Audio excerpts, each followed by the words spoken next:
It gives an opportunity to the poorest of the poor to opt for the great dreams. We have examples like Abdul Kalam, Ambedkar, Narendra Modi, who rose from the lowest dregs of society to become great leaders of India. Abdul Kalam was a paper boy. From a paper boy, he became the president of India. Narendra Modi Garu was a chai wala. And from there, he rose to become the most powerful prime minister in India today. And Ambedkar, as many of you all know, belonged to the Chamar caste, an untouchable, and he rose to become the maker of the constitution today. And he is considered one of the most thought leaders even today in India. To enable this dream of bringing the lowest person in the society to the topmost echelon of this, our Chief Minister has concentrated on education. Education, not only does it ensure prosperity to the individual, but also provides a vibrant, educated population, which will be the greatest asset in building a great Andhra Pradesh and paving the way to prosperity. Education is the only key to their economic advancement, but also to tackle superstition, ignorance, prejudice, and the fear of the unknown that sometimes holds our state back. Our literacy rate, as per 2011 census, is only 67.35%, but the gap between the girls and the boys is not much. It is 13.9%, as against the other lower educated states. This is because Andhra Pradesh has consciously always concentrated on women, and this is exemplified in our Honorable Chief Minister's cabinet, in his policies, and in all his Navaratnalu program, which gives a lot of emphasis to women.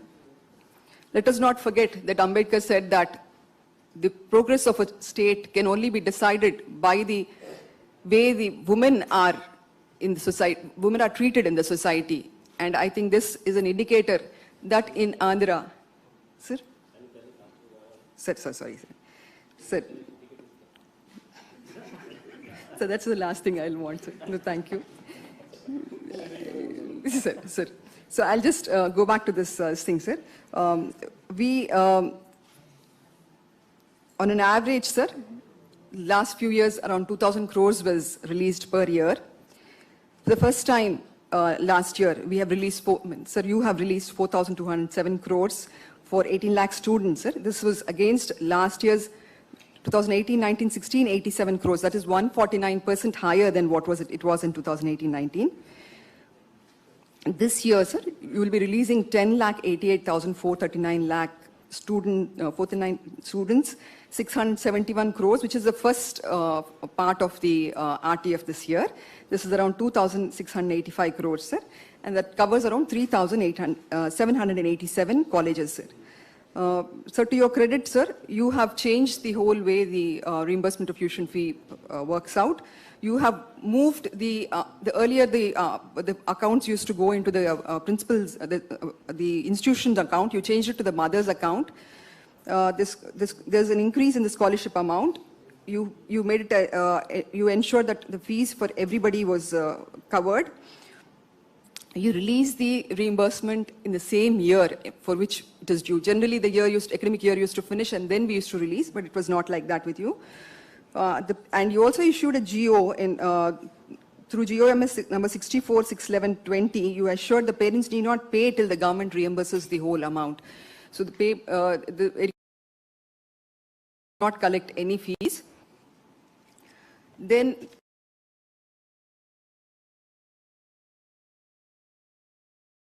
the ideal portal, the Government of India is using this as an ideal and saying this is how it should run in a paperless manner, the whole scholarship transactions.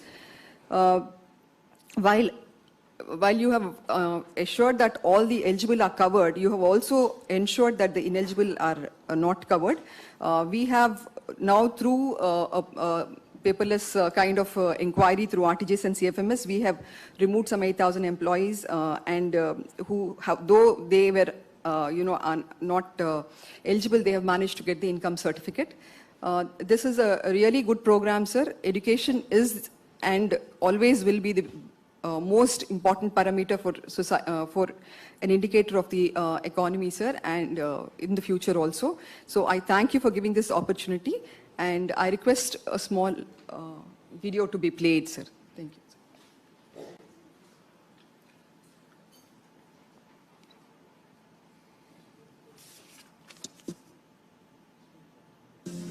పేదరికం పోవాలంటే పేద ప్రజలు ఉన్నత చదువులు చదివి తీరాల్సిందే అన్న తండ్రి సంకల్పాన్ని మున్ముందుకు తీసుకెళ్తున్న విద్యా వారధి మన జగనన్న. పేదోడి చదువు అనే పుస్తకంలో తండ్రి ముందు మాట రాసి వెళ్ళిపోతే ఆ పుస్తకం మొత్తం నింపే బాధ్యత తన భుజస్కంధాల మీద వేసుకున్నాడు మన జగనన్న. ఎన్ని లక్షల రూపాయలు ఖర్చైనా పర్వాలేదు, నువ్వు చదువు, నేను తోడుగా ఉంటాను. ఎన్ని లక్షలు ఖర్చైనా పర్వాలేదు, ఇంజనీర్లుగా నేను చేస్తాను, డాక్టర్లుగా మేము చేస్తాము, పెద్ద పెద్ద కలెక్టర్ల వంటి చదువులుగా మేము చేస్తాము. ఎన్ని ఆటంకాలు ఎదురైనా, ఎన్నేసి అవాంతరాలు ఎదురొచ్చినా, మరెన్ని కరోనా కఠిన పరిస్థితులు అడ్డుకున్నా పేద విద్యార్థుల ఉన్నత విద్య మాత్రం ఆగకూడదన్న దృఢ చిత్తంతో వ్యవహరించే నాయకుడు మన జగనన్న. చెప్పింది చేస్తాడు, చేసేదే చెబుతాడన్న తన పేరును సార్థకం చేసుకుంటున్నారు మన జగనన్న. సంక్షేమ క్యాలెండర్ ముందుగానే ప్రకటించి చెప్పిన తేదీకి చెప్పినట్టు, చెప్పిన సమయానికి చేసేటట్టు, ఎక్కడా అవినీతికి ఆస్కారం లేకుండా అత్యంత పారదర్శకంగా నేరుగా తల్లుల ఖాతాల్లోకి డబ్బు జమ చేస్తున్న ఏకైక ముఖ్యమంత్రి మన జగనన్న. ప్రభుత్వ విద్యకే కానుకగా నిలుస్తూ నేను విన్నాను, నేను ఉన్నాను అనడం మాత్రం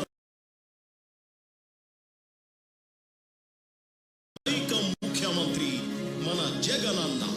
ప్రభుత్వ విద్యకే కానుకగా నిలుస్తూ నేను విన్నాను, నేను ఉన్నాను అనడం మాత్రమే కాదు, నేను చేసి చూపిస్తానని నిరూపిస్తున్నారు. దేశంలో మరెక్కడా లేని విధంగా కని విని ఎరుగని రీతిలో పూర్తి ఫీజు రీఎంబర్స్మెంట్ పథకం ప్రవేశపెట్టారు మన జగనన్న. మేము ఒక రోజు గడుపుకోవడానికి కూడా చాలా ఇబ్బంది అవుతుంది. అటువంటి టైంలో నా ఫార్మసీ కోర్సు నేను మధ్యలో ఆపేయడానికి మా నాన్నగారు అయితే ఎంతో ఇబ్బంది పెట్టి ఇంక చదువును ఆపించేద్దామని, ఫర్దర్ స్టడీస్ చేయకూడదని నిరాకరించారు. ఇటువంటి టైంలో మాకు చాలా హెల్ప్ చేసిన శ్రీ వైఎస్ జగన్మోహన్ రెడ్డి గారికి మరింత కృతజ్ఞతలు తెలుపుకుంటున్నాను. ఈరోజు నేను కూడా ఒక మధ్యతరగతి కుటుంబానికి చెందిన దాన్ని.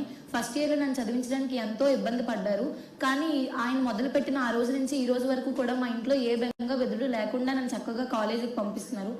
రాష్ట్ర చరిత్రలో తొలిసారి అన్ని త్రైమాసికాల ఫీజు ఒకే ఆర్థిక సంవత్సరంలో 4 విడతలుగా 2020-2021 విద్యా సంవత్సరానికి జగనన్న విద్యా దీవెన ద్వారా 10,88,000 మంది విద్యార్థులకు గాను మొదటి విడతలో భాగంగా 671.45 కోట్ల రూపాయలను నేరుగా వారి వారి తల్లుల ఖాతాల్లోకి జమ చేస్తున్నారు మన Jagananna.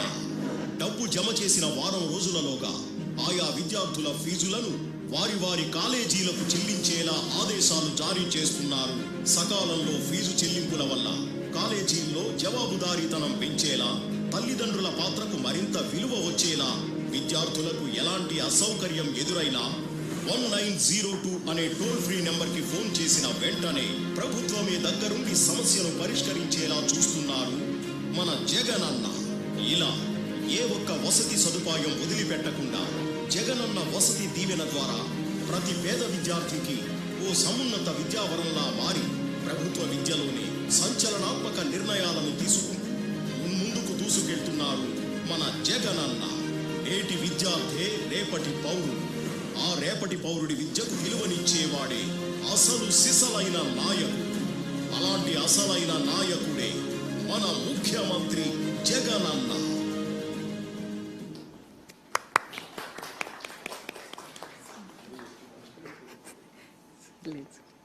Sir, it reflects the thought process in the outside students also, sir. There are many students who tell us that they would not have continued but for the reimbursement of tuition fees, sir. Now I request sir to give his address, sir. Thank you, sir. So good morning, sir. Secretary Tribal Welfare, sir, from Srikakulam.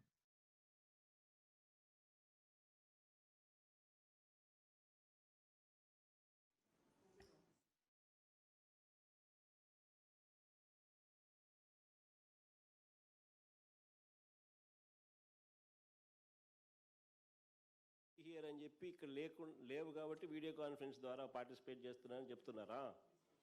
Okay. Sir నేను 2-3 విషయాలు మా madam చెప్పారు sir.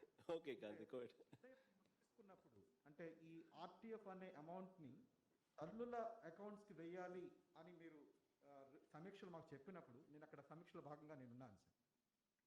అంటే ఇది నిశ్శబ్ద విప్లవానికి నాంది కాబోతుంది సార్. ఇంకా తమరు ఆ రోజు మా సమీక్షలో చాలా క్యాజువల్గా మేము చెప్పినప్పుడు తమరు ఇమీడియట్గా చెప్పింది ఏంటంటే ఇక్కడ నుంచి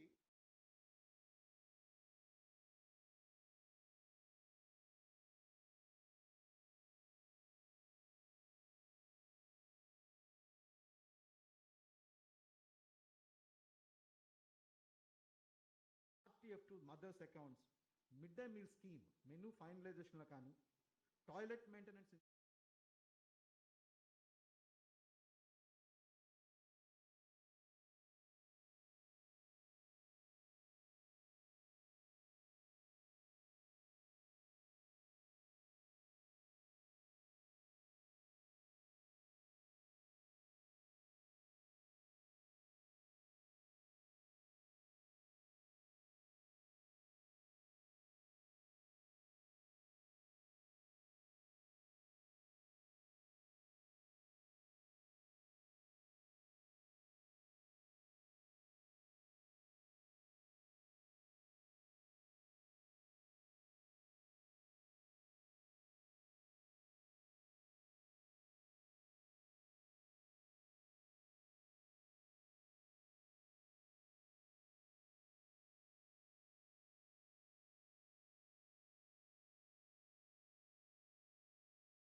నమస్కారాలు తెలియజేస్తూ సార్, ఈరోజు జగనన్న విద్యా దీవెన, జగనన్న వసతి దీవెన, అదేవిధంగా అమ్మఒడి ఈ కార్యక్రమాలు తమరికి చదువు పట్ల ఉన్నటువంటి ఒక డెడికేషన్ని చూపిస్తున్నాయి.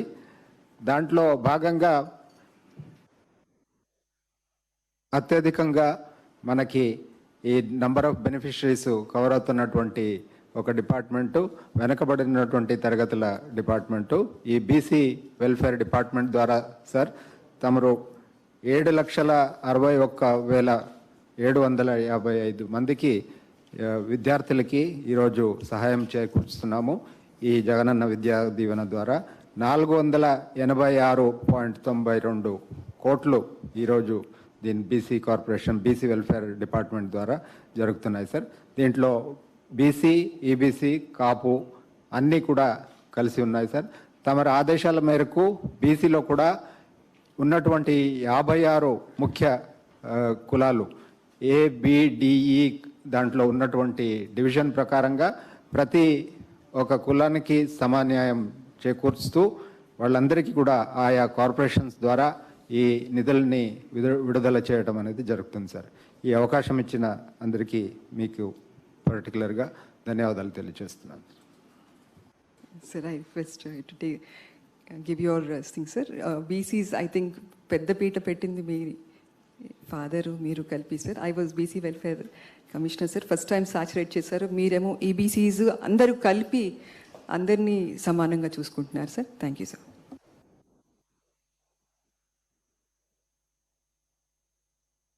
I think this is ఈ ప్రోగ్రాము అన్ని శాఖలు అంటే SC department, BC department, ST department అందరూ కూడా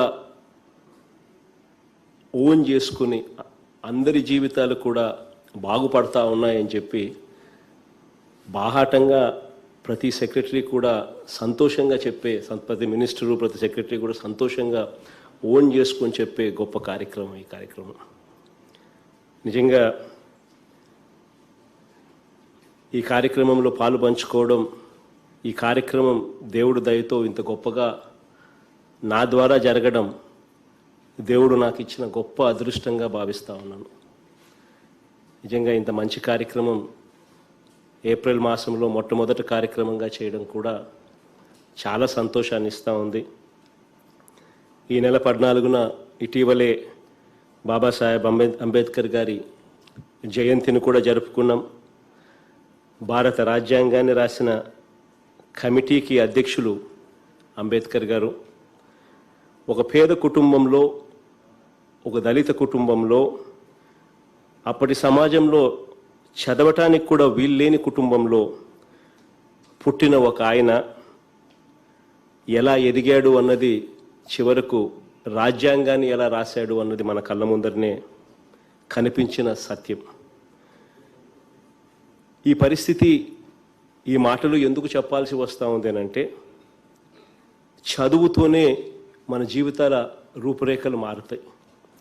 చదువుతోనే మనం పేదరికం నుంచి బయటపడగలుగుతాం. చదువు అన్నది నేను మనసా వాచ కర్మన నమ్ముతూ ఉండదు. చదువు అనేది నేను నా తమ్ముళ్లకు, నా చెల్లెమ్మలకు ఇస్తా ఉన్న ఒక ఆస్తి అని చెప్పి ఈ సందర్భంగా గర్వంగా కూడా చెప్తా ఉన్నాను. ఈరోజు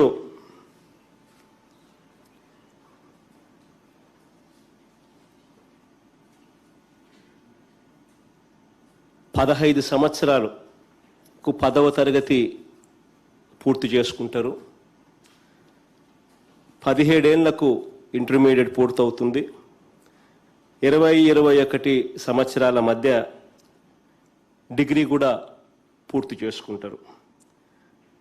ఒక చెల్లెమ్మ కానీ, ఒక తమ్ముడు కానీ తమకు 60 నుంచి 70 ఏళ్ళు వయసు వచ్చే వరకు వాళ్ళ జీవితాలు ఎలా ఉంటాయని ఒక్కసారి ఊహించుకోగలిగితే, ఒక చదువు అన్నది చదువుకొని ఒక ఇంజనీర్ గానో, ఒక డాక్టర్ గానో పెద్ద పెద్ద చదువులు చదవగలిగి ఆ చదివిన పరిస్థితిలో ఉన్న వాళ్ళు ఎలా ఉంటారు, వాళ్ళ జీవితాలు ఎలా బాగుపడతాయి అని చెప్పి ఒక్కసారి బేరీజు వేసుకోగలిగితే, డిగ్రీలు ఏ అప్పుల పాలు కాకుండా పెద్ద చదువులు చదవగలిగి ఆ చదువుల వల్ల మంచి ఉద్యోగాలు వచ్చి వాళ్ళ జీవితాలు ఏ రకంగా మారుతాయన్నది ఒకసారి విజువలైజ్ చేసుకోగలిగితే చాలా గొప్ప కార్యక్రమంగా అనిపిస్తుంది అన్నది నేను ఖచ్చితంగా చెప్పగలుగుతా. ఈరోజు ఇంత గొప్ప కార్యక్రమాన్ని ఈరోజు స్టార్ట్ చేస్తూ, ఈరోజు అక్షరాల 9,79,445 మంది తల్లులకు, దాదాపుగా 10,88,000 మంది పిల్లలకు మేలు జరిగిచ్చే ఈ గొప్ప కార్యక్రమానికి ఈరోజు శ్రీకారం మనం చుడతా ఉన్నాం. ఈరోజు అప్పట్లో నేను నా పాదయాత్రలో ఏదైతే నేను చెప్పానో, నా పాదయాత్రలో ఏదైతే 3,648 కిలోమీటర్లు సాగిన పాదయాత్రలో నా కళ్ళ ముందటనే జరిగిన కొన్ని ఘటనలను చెబుతూ తల్లిదండ్రులు, పిల్లలు ఇద్దరూ కూడా బాధపడుతూ చెప్పిన సన్నివేశాలను ఈరోజు నేను నెరవేరుస్తున్నాను అని చెప్పి సంపూర్ణంగా కూడా చెప్తా ఉన్నాను. నెరవేర్చడమే కాదు, నెరవేరుస్తూ వరుసగా 2వ సంవత్సరంలోకి కూడా అడుగులు పెట్టామని చెప్పి కూడా ఈ సందర్భంగా గర్వంగా కూడా ఈ కార్యక్రమాన్ని స్టార్ట్ చేస్తూ చెప్పగలుగుతా ఉన్నాం. ఈరోజు 671 కోట్ల రూపాయలతో ప్రతి త్రైమాసికానికి సంబంధించిన ఫీజులు అదే త్రైమాసికంలోనే, ఆ త్రైమాసికం అయిపోయిన వెంటనే ఇవ్వగలగడం కూడా ఒక చరిత్రలో మొట్టమొదటిసారిగా జరుగుతూ ఉన్న అంశమని కూడా చెప్తా ఉన్నాం. ఒకసారి మనం అధికారంలోకి రాకమునుపు ఒక్కసారి గమనించినట్లయితే, అధికారంలోకి ఫీజు రీయింబర్స్మెంట్కి సంబంధించి 2018-19కి సంబంధించిన బకాయిలు దాదాపుగా 1,880 కోట్ల రూపాయలు వదిలేసిన పరిస్థితి. ఫీజు రీయింబర్స్మెంట్ ఇచ్చేదే అరకొర, ఆ ఇచ్చే అరకొర కూడా ఇవ్వకుండా బకాయిలుగా 1,880 కోట్ల రూపాయలు బకాయిలు పెట్టిపోతే, ఆ బకాయిలను కూడా చిరునవ్వుతో తీసుకుని ఆ బకాయిలను తీర్చడమే కాకుండా 2018కి ముందు పెట్టిన బకాయిలు 2018-19కి సంబంధించిన బకాయిలు, దానికన్నా ముందు పెట్టిన బకాయిలన్నీ కూడా క్లియర్ చేయడమే కాకుండా 2019-20 విద్యా సంవత్సరానికి సంబంధించి పూర్తి ఫీజు రీయింబర్స్మెంట్ డబ్బును కూడా ప్రతి కాలేజీ యాజమాన్యానికి కూడా జమ చేయడం జరిగింది.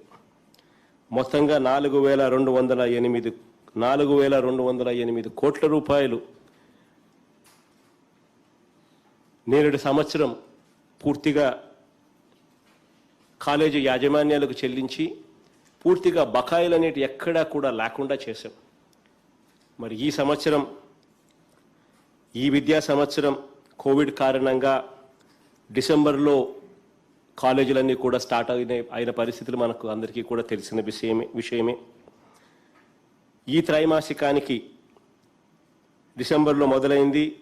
ఈ 10,88,000 మంది విద్యార్థులకు మొదటి విడతగా ఈ తొలి త్రైమాసికానికి సంబంధించి 671 కోట్ల రూపాయలు ఆ పిల్లల తల్లుల ఖాతాల్లోనే ఈరోజు జమ చేస్తూ ఉన్నాం. ఇది గత సంవత్సరంతో పోలిస్తే గత సంవత్సరం 10,11,000 మంది పిల్లలకు మంచి చేసే కార్యక్రమం జరిగితే ఈరోజు ప్రభుత్వం సిన్సియర్గా, చిత్తశుద్ధిగా ప్రభుత్వం ముందుండి పేదలకు అండగా ఉంటా ఉంది అని చెప్పి ఒక నమ్మకం కలగడంతో నేడు సంవత్సరం 10,11,000 మంది పిల్లలు జాయిన్ అవుతే ఈ సంవత్సరం ఆ సంఖ్య 77,000 పెరిగి ఈ సంవత్సరం 10,88,000 మంది పిల్లలకు ఈ సంవత్సరం అది మేలు జరిగించే కార్యక్రమానికి ఈ సంవత్సరం జరుగుతూ ఉంది. ఏకంగా 9,79,445 మంది తల్లుల ఖాతాల్లోకి ఈరోజు నేరుగా ఈ డబ్బులు జమ చేయడం జరుగుతూ ఉంది. ఇవాళ నేను ఒక విషయం నేను చెప్పాలి.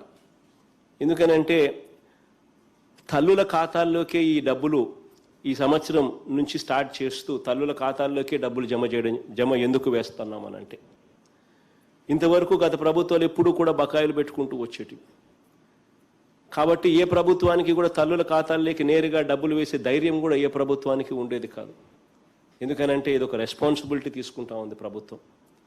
పిల్లల చదువులు త్రైమాసికం అయిపోయిన వెంటనే తల్లుల ఖాతాల్లోకి డబ్బులు వేయడం, ఆ తల్లి చేతనే మరో 10 రోజుల్లోనే, వారం రోజుల్లోనే ఆ తల్లి చేతుల మీదగానే ఫీజులు వెళ్ళి ఆ తల్లే కట్టడం. ఇంతవరకు ఎప్పుడు కూడా ఏ ప్రభుత్వం కూడా ఇటువంటి ధైర్యం ఎప్పుడు చేయలేదు. ఎందుకంటే ఇటువంటి కమిట్మెంట్ తీసుకునేదానికి ఎప్పుడు కూడా ఏ ప్రభుత్వం భయపడే పరిస్థితి. కానీ ఆ పరిస్థితి మారాలి.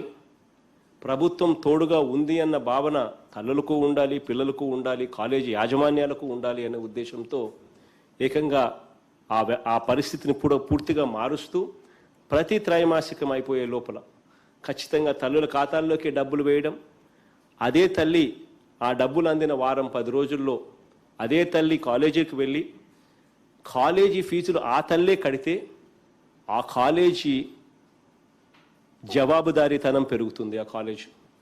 ఆ తల్లికి ఆ పిల్లలు చదువుతున్న ఆ కాలేజీల్లో ఏదన్నా పరిస్థితులు బాగోలేకపోయినా, అక్కడ ఉన్న సదుపాయాలు బాగోలేకపోయినా, లేకపోతే తమ పిల్లల బాగోగుల గురించి ఎలా ఉన్నారు, ఎలా చదువుతున్నారు అని తెలుసుకునే పరిస్థితులు కూడా ఏర్పడతాయి. ఏదైనా తల్లి అక్కడికి వెళ్ళి తల్లి తండ్రి అక్కడికి వెళ్ళి తమ ఫీజులు కట్టేటప్పుడు కాలేజీల్లో వసతులు బాగలేవు అని అంటే వెంటనే కాలేజీలను నిలదీసే పరిస్థితి కూడా ఉంటుంది. ఆ కాలేజీలకు చెప్పినప్పటికీ కూడా అక్కడ బాగోగులు బాగోలేకపోతే 1902 అన్న నెంబర్కు ఫోన్ చేస్తే ప్రభుత్వం వెంటనే స్పందించి ఆ కాలేజీల్లో ఆ సదుపాయాలన్నీ కూడా మెరుగయ్యేట్టుగా చర్యలు తీసుకుంటుంది. ఆ కాలేజీల్లో పరిస్థితులను కూడా మెరుగయ్యే విధంగా కూడా ప్రభుత్వం అడుగులు ముందుకు వేసి చర్యలు తీసుకుంటుంది. ఇవన్నీ జరగాలి. కాలేజీల్లో కూడా జవాబుదారీతనం రావాలి. తల్లులు కూడా తామే వెళ్ళి ఫీజులు కడితేనే అది జరుగుతుంది అనే ఉద్దేశంతో నేరుగా తల్లుల ఖాతాల్లోకే నేరుగా ప్రతి త్రైమాసికం వాళ్ళ ఖాతాల్లోకే డబ్బులు వేసి ప్రతి త్రైమాసికం అయిపోయిన తర్వాత ఆ తల్లులే కాలేజీలకు వెళ్ళి వాళ్ళ పిల్లలు ఎలా చదువుతున్నారో గమనించి కాలేజీల్లో సదుపాయాలు ఎలా ఉన్నాయో కూడా గమనించుకునే అవకాశం కల్పించాలి. తల్లులకు కాలేజీలను ప్రశ్నించే పరిస్థితి రావాలి. కాలేజీలు కూడా జవాబుదారీతనం కూడా ఉండాలి అనే ఉద్దేశంతో ఈ కార్యక్రమానికి ఈరోజు గతంలో ఎప్పుడూ జరగని విధంగా ఈ కార్యక్రమానికి ఈ సంవత్సరం నుంచి ఈ రోజు నుంచి శ్రీకారం చుడతా ఉన్నామని చెప్పి కూడా సగర్వంగా ఈ సందర్భంగా తెలియజేస్తా ఉన్నాను. 6 ఏళ్ల లోపు పిల్లలకు పౌష్టికాహారం అందించడం దగ్గర నుంచి ఒక్కసారి మొదలు పెడితే 6 ఏళ్ల లోపు కన్నా మునుపే 3 ఏళ్ల లోపు పిల్లలను కూడా అంగన్వాడీలో చేర్చడం దగ్గర నుంచి మొదలు పెడితే వాళ్ళ ప్రతి అడుగులోనూ ప్రభుత్వం వాళ్ళకు మంచి ఎలా చేయాలి అని చెప్పి ఆరాట పడుతూ ప్రభుత్వం అడుగులు ముందుకు వేస్తూ ఉన్నట్టుగా కనిపిస్తుంది. ఈరోజు 3 ఏళ్ల పిల్లలు చదువుతూ ఉన్న అంగన్వాడీ కేంద్రాలను పూర్తిగా కూడా రూపురేఖలు మారుస్తూ ఉన్నాం. ప్రీ ప్రైమరీ బడులుగా ఇంగ్లీష్ మీడియం చదువులకు నిలయంగా అంగన్వాడీ కేంద్రాలను ప్రీ ప్రైమరీగా మారుస్తూ అడుగులు వేయడం మొదలుపెడితే పౌష్టికాహారం పిల్లలకు బాగా అందితేనే 6 ఏళ్ల లోపే 85% మెదడు డెవలప్మెంట్ అనేది జరుగుతుంది అనే ఉద్దేశంతో అక్కడి నుంచి ఆహారం సంపూర్ణ పోషణంతో కూడా మొదలుపెట్టి ఇంగ్లీష్ మీడియం ప్రీ ప్రైమరీ స్కూల్స్తో కూడా మొదలు పెడితే దాని తర్వాత స్కూళ్ళల్లో కూడా పూర్తిగా కూడా రూపురేఖలు మారుస్తూ నాడు నేడు ప్రోగ్రాంతో స్కూళ్ళన్నీ కూడా రూపురేఖలు మార్చడం, ఇంగ్లీష్ మీడియం చదువులు తీసుకొని రావడం, ఇంగ్లీష్ మీడియం చదువులు తీసుకొని రావడమే కాకుండా గోరుముద్ద అనే రోజుకొక మెనూతో గోరుముద్ద అనే కార్యక్రమంతో తీసుకొని రావడం, ప్రతి అడుగులోనూ కూడా పిల్లలకు ప్రభుత్వం తోడుగా ఉంది, ఆ పిల్లలకు వాళ్ళ మేనమామ తోడుగా ఉన్నాడు అని చెప్పే భావన ప్రతి అడుగులోనూ కూడా కల్పిస్తూ వస్తూ ఉన్నాం. చివరికి ఆ పిల్లలు బ్యాగులు తీసుకొని పోయే స్కూలుకు బ్యాగులు తీసుకొని పోయే పరిస్థితిలో కూడా ఆ బ్యాగ్ ఇవ్వడం, ఆ బ్యాగ్ క్వాలిటీ కూడా ఎలా ఉందని చూడడం, ఆ టెక్స్ట్ బుక్కుల దగ్గర నుంచి నోట్ బుక్కుల దాకా ఆ పిల్లలకి ఇవ్వడం, షూస్ బెల్ట్ దగ్గర నుంచి అన్నీ కూడా సమకూర్చడం, యూనిఫామ్ దగ్గర నుంచి అన్నీ సమకూర్చడం, చివరికి ఆ పిల్లల్ని ఇంగ్లీష్ మీడియంలో ఇంకా బెటర్గా తయారు చేయాలనే ఉద్దేశంతో ఏకంగా ఇంగ్లీష్ మీడియానికి సంబంధించిన ఒక డిక్షనరీని కూడా అదే కిట్లో పెట్టి విద్యా కానుకగా సప్లై చేయడం దగ్గర నుంచి మొదలు పెడితే పిల్లలు రేపొద్దున చదువుల గురించి ఇబ్బంది పడకూడదు, తల్లిదండ్రులు అప్పుల పాలయ్యే పరిస్థితి చదువుల వల్ల రాకూడదు అనే ఉద్దేశంతో ఆ పిల్లలను చదివించే బాధ్యతగా పూర్తి ఫీజు రీయింబర్స్మెంట్ బాధ్యత కూడా మనమే తీసుకుని కాలేజీలకు వెళ్ళేసరికి ఆ పిల్లలను విద్యా దీవెన కింద ప్రతి అడుగులోనూ ఆ పిల్లలకు సపోర్ట్ చేస్తూ ఆ విద్యా దీవెన ఒకటే సరిపోదు, ఇంజనీరింగ్ చదవాలన్నా డిగ్రీలు చదవాలన్నా వీళ్ళు ఎక్కడికో వెళ్ళి చదవాల్సిన పరిస్థితి వస్తుంది. అక్కడికి వెళ్ళినప్పుడు వాళ్ళు బోర్డింగ్ లాడ్జింగ్ ఖర్చులు కూడా ఇబ్బంది పడే పరిస్థితి ఆ పిల్లలకు రాకూడదు, ఆ తల్లిదండ్రులకు రాకూడదు అని వసతి దీవెన కార్యక్రమం కూడా తీసుకొని వచ్చి ప్రతి అడుగులోనూ 3 ఏళ్ల పిల్లాడి దగ్గర నుంచి ఆ పిల్లాడు ఇంజనీరింగ్ డిగ్రీ అయిపోయేదాకా కూడా ప్రతి అడుగులోనూ కూడా ఆ పిల్లాడికి తోడుగా ఉంటూ ఆ అక్క చెల్లెమ్మలకు అండగా ఉంటూ ఆ కుటుంబ సభ్యుడిగా తోడుగా ఉంటున్నందుకు సంతోషంగా గవర్నమెంట్ ప్రతి అడుగులోనూ వాళ్లకు రకరకాల స్కీములతో తోడుగా ఉంటుందని చెప్పి సంతోషంగా ఈ సందర్భంగా తెలియజేస్తా ఉన్నాను. ఇవాళ చేసే ఈ కార్యక్రమం పిల్లలకు తల్లులకు అందరికీ కూడా మంచి జరగాలని చెప్పి మనసారా కూడా కోరుకుంటూ దేవుడు దీవెనలు మీ అందరి చల్లని దీవెనలు మనందరి ప్రభుత్వానికి ఎల్లవేళలా ఉండాలని ఈ పథకం ద్వారా మీ అందరికీ కూడా మంచి జరగాలని చెప్పి మనసారా కూడా కోరుకుంటున్నాను. ఈ సందర్భంగా ప్రతి అక్కకు కూడా ప్రతి చెల్లెమ్మకు కూడా ఈ 9,79,445 మంది పిల్లల తల్లులకు అందరికీ కూడా లేఖలు కూడా రాశాం. ఈ 4 దఫాల్లో మనం ఫీజు రీయింబర్స్మెంట్ ఎప్పుడెప్పుడు ఇస్తాము, ఏ నెలల్లో ఇస్తాము, ప్రతి త్రైమాసికం తర్వాత ఏ రకంగా ఫీజులు ఇస్తాము అని చెప్పి కూడా లెటర్లో డేట్లతో సహా నెలలతో సహా రాశాము.